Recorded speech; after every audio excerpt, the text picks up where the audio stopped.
The Forgotten Beacon. A distress call in the dark. The mining station orbited a dead star in the outer reach, a region of space so remote that most civilizations had forgotten it existed. Station Commander Valrix of the Centauri species stood before the massive observation window, watching the pale light of the dying sun cast shadows across the metallic hull. Her people had operated this station for 200 years, extracting rare minerals from the asteroids that circled the stellar corpse. The work was hard and the location lonely, but the Centauri were a patient race who valued solitude and steady progress. Valrix was tall and thin, with silver skin that reflected light like polished metal. Her large black eyes could see deeper into the infrared spectrum than most species, an adaptation that helped her people navigate the darkness of space. She had managed this station for 15 years without incident, overseeing a crew of 300 workers who processed minerals worth billions of credits. They were simple people who asked for little beyond fair pay and safe working conditions. The alarm began as a low hum that quickly escalated into a piercing wail. Valrix turned from the window and rushed to the central command console where her second officer, Torum, was frantically typing commands. His hands moved across the holographic interface with growing desperation. The screens showed multiple red warnings flashing in sequence. Something was very wrong. The swarm arrives.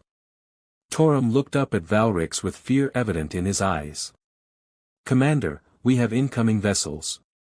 Hundreds of them.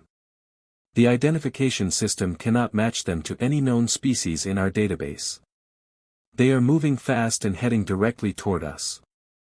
Valrix felt her skin temperature drop, a physical response her species had when facing danger. She activated the long-range scanners and saw what Torum had discovered. A massive fleet of ships was approaching from deep space, their design unlike anything she had ever seen. The vessels were organic in appearance, covered in what looked like chitinous armor plating. They moved in perfect synchronization like insects in a hive. Raise the defensive shields and send out a distress signal on all frequencies, Valrix ordered. Contact the Centauri defense fleet and request immediate assistance. Torum worked quickly but his expression grew more grim with each passing second. Commander, the nearest defense fleet is 4 days away at maximum speed. These ships will reach us in less than 2 hours. Our shields can withstand mining accidents but not a military assault. The reality of their situation settled over Valrix like a heavy blanket. The mining station had minimal weapons, designed only to deflect small asteroids that might drift too close. They had always relied on their remote location for protection. No one attacked mining stations in the outer reach because there was nothing else of value here. But these ships were coming anyway, and their intent was clearly hostile. A desperate message. Valrix opened the communication channels and began broadcasting their situation to every corner of known space. This is Station Commander Valrix of the Centauri Mining Facility Epsilon 9. We are under attack by unknown hostile forces. Our defensive capabilities are minimal. We have 300 civilians aboard with no military training. We request immediate assistance from any vessel capable of providing aid. Our coordinates are being transmitted with this message. The silence that followed was crushing. Valrix knew that most species would receive her message and simply delete it. The outer reach was too far from established trade routes. The cost of mounting a rescue operation would far exceed the value of saving 300 Centauri miners. The galaxy operated on cold mathematics, and the equation did not favor them. The attacking ships grew larger on the scanners. Valrix could now see details of their construction through the enhanced visual systems. The vessels were covered in organic growth that pulsed with bioluminescent light. Weapon ports opened and closed like breathing mouths. These were not machines built by engineers but creatures grown for war. Torum received the first response to their distress call. Commander, the Galactic Council acknowledges our message. They express regret but state they cannot authorize military intervention in the outer reach. The region is outside their jurisdiction. Valrix felt anger rise within her but pushed it down. She had expected that response. What about commercial shipping? Any private vessels nearby? Torum shook his head. The nearest registered ship is a Vaxxan cargo hauler 16 hours away. They have declined to alter course. They say the risk is too great. More responses came in over the next 30 minutes, and each one was the same. Acknowledgement, regret, refusal. The Thrain Confederacy sent condolences. The Malaya Union wished them luck. The Korvax Collective suggested they evacuate immediately, though they offered no ships to assist with such an evacuation. The galaxy watched and did nothing. An unexpected answer. Valrix was about to order a full evacuation to the escape pods when Torum suddenly straightened in his chair. Commander, we have a response.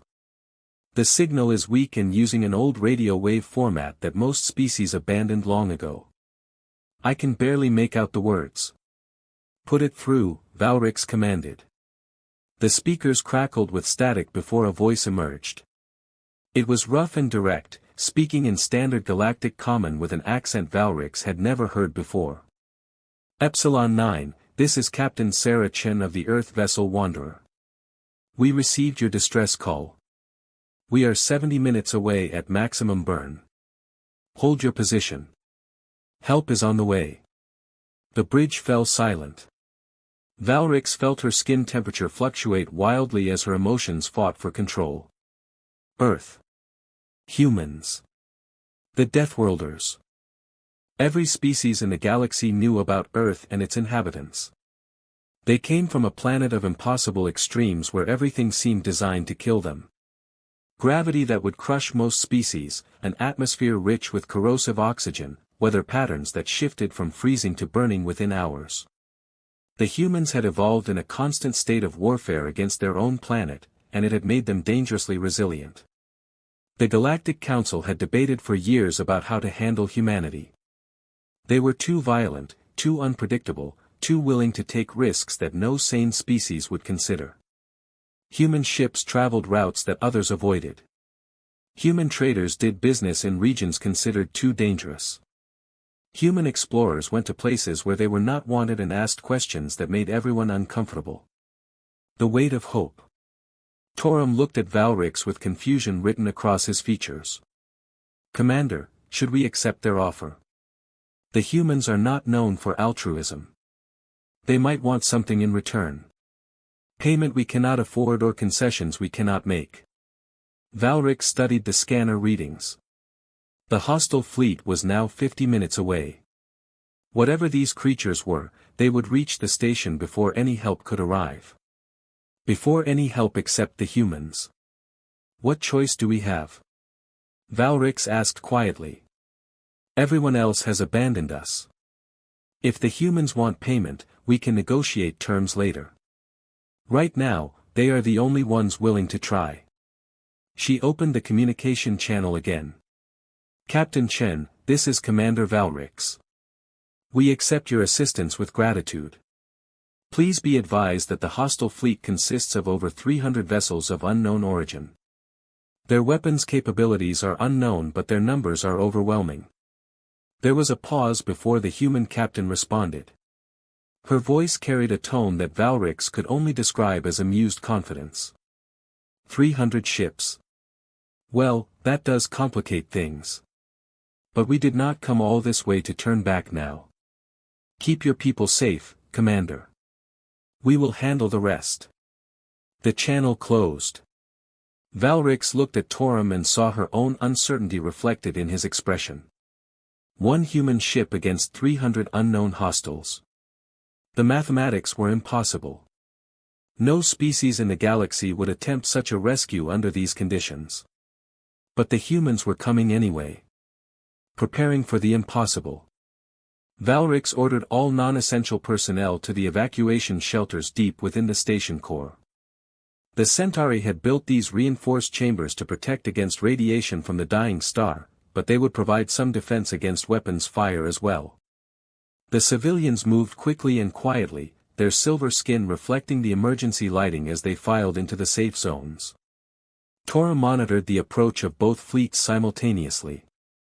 The hostile vessels maintained their course and speed, showing no sign that they had detected the incoming human ship. The Wanderer was still too far away for the primitive sensors on the mining station to get a clear visual, but its trajectory showed it was pushing its engines far beyond safe operational limits.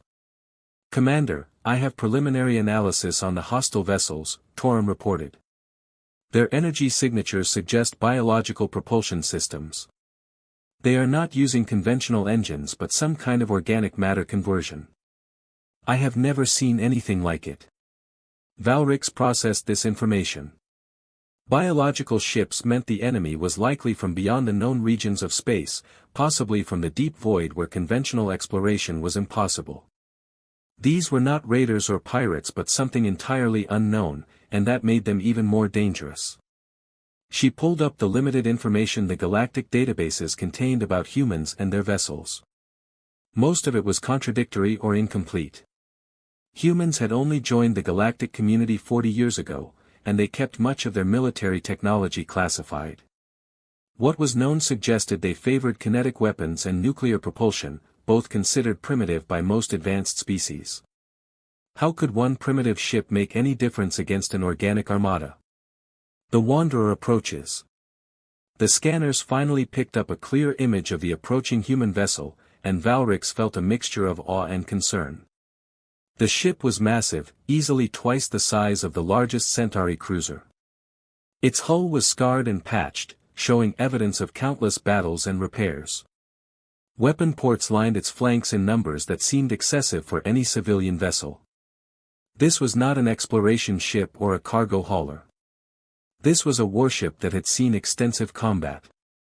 Torum pulled up additional data that the Wanderer was now broadcasting.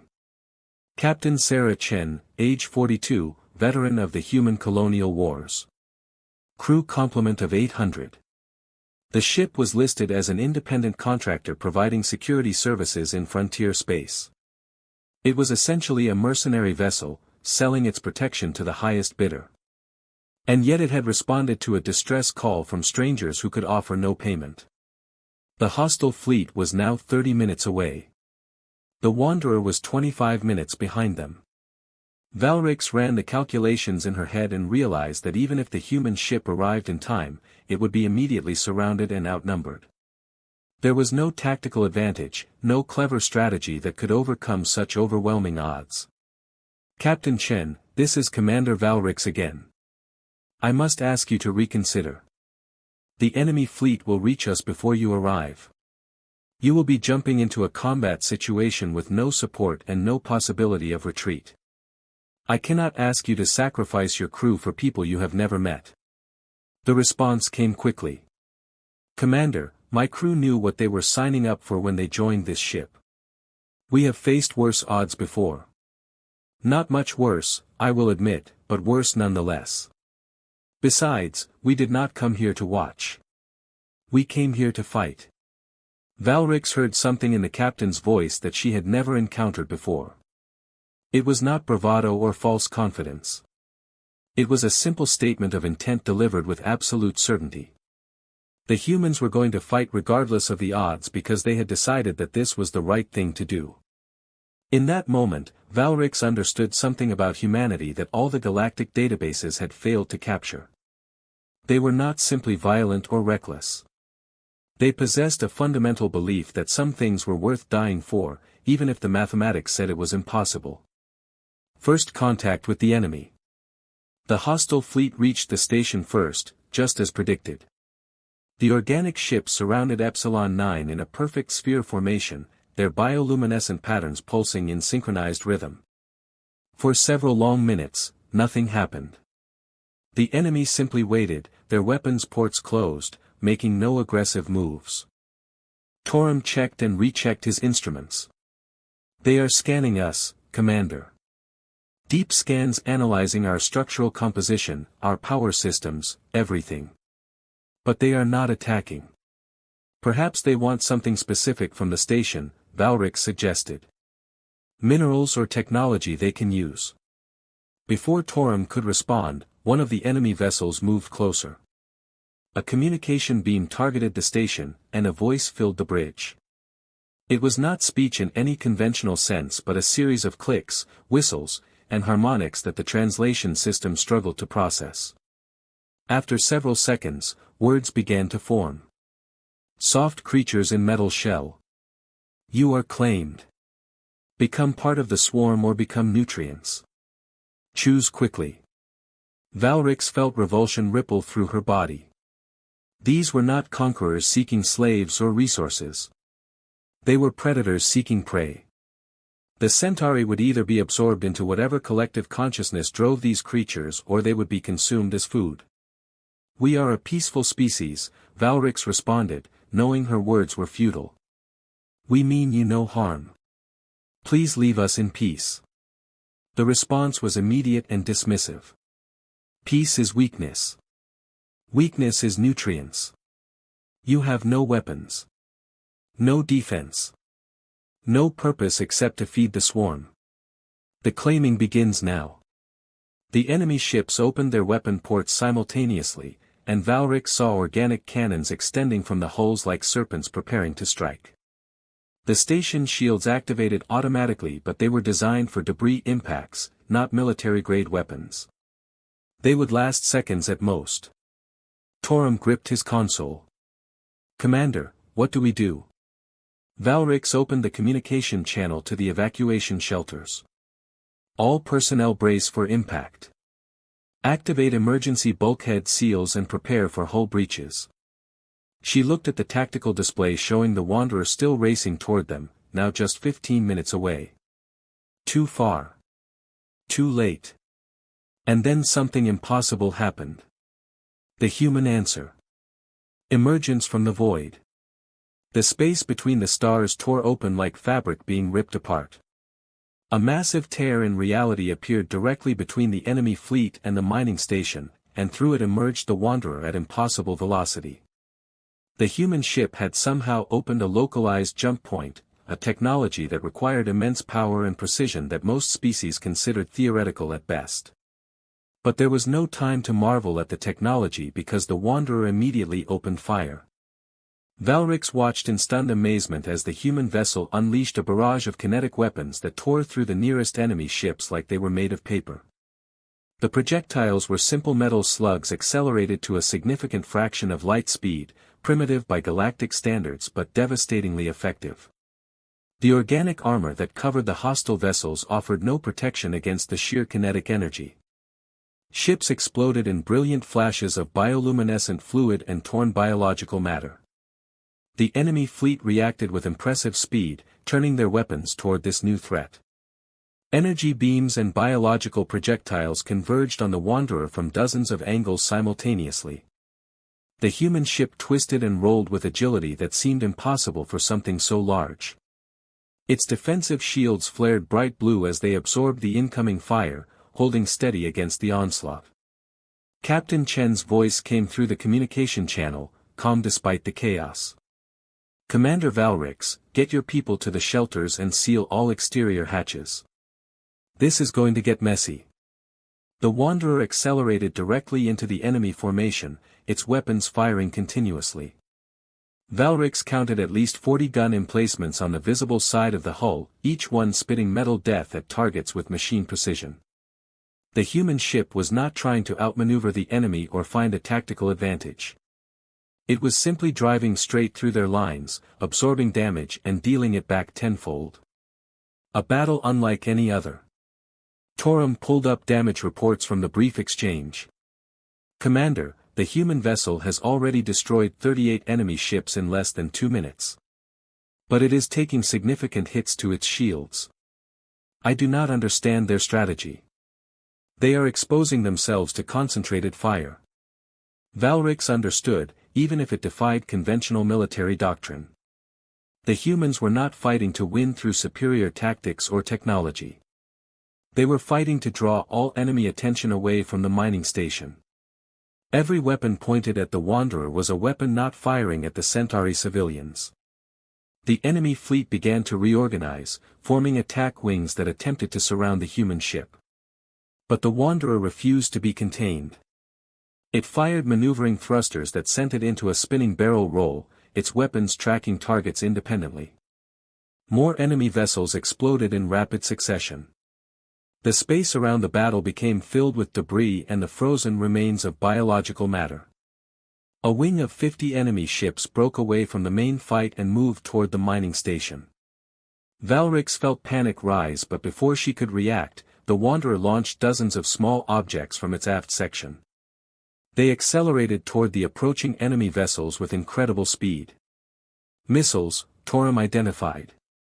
Guided nuclear weapons. Primitive fusion warheads. The missiles reached their targets and detonated in sequential bursts of white fire. The enemy ships caught in the blast simply ceased to exist, vaporized by temperatures matching the core of a star. The wing that had threatened the station was eliminated in seconds. But the cost was becoming evident. The Wanderer's shields were failing in multiple sections. Gaps appeared in the defensive coverage and enemy weapons began striking the hull directly. Valrix could see armor plating tear away and atmosphere venting from damaged sections. The human ship was being torn apart. Sacrifice and determination. Captain Chen's voice returned to the channel, slightly strained now. Commander, we are going to execute a zero-distance engagement. I strongly recommend moving all personnel to the station core immediately. What does that mean? Valrix asked. It means we are going to make sure they do not ignore us, Chen replied. Valrix felt her skin shimmer with emotions she could not name. But why? Why risk everything for strangers? Chen smiled despite her obvious pain. Because someone has to. Because we can. Because if we only help people when it is convenient or profitable, then we are no better than the ones who ignored your call. Humanity learned a long time ago that we are stronger when we stand together, even with people we have never met before. Over the following days, the Centauri worked alongside the human crew to repair the Wanderer. It was slow work, complicated by the different technologies and design philosophies. But something remarkable happened during that time.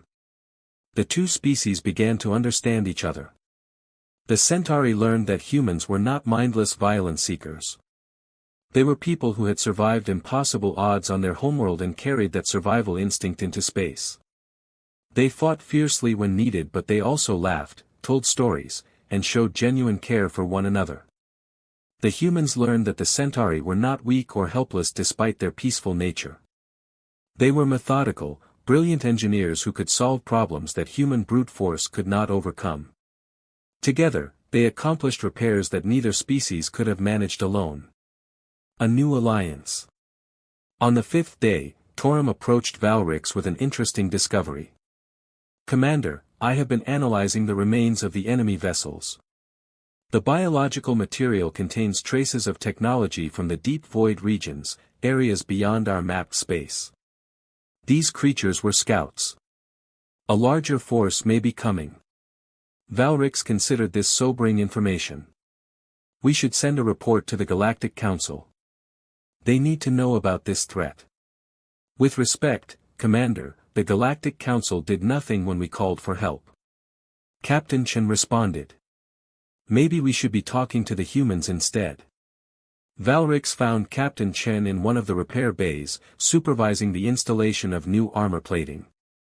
The captain's injuries had been treated by Centauri medical staff, though she still moved with a slight limp. Captain Chen, I have a proposal.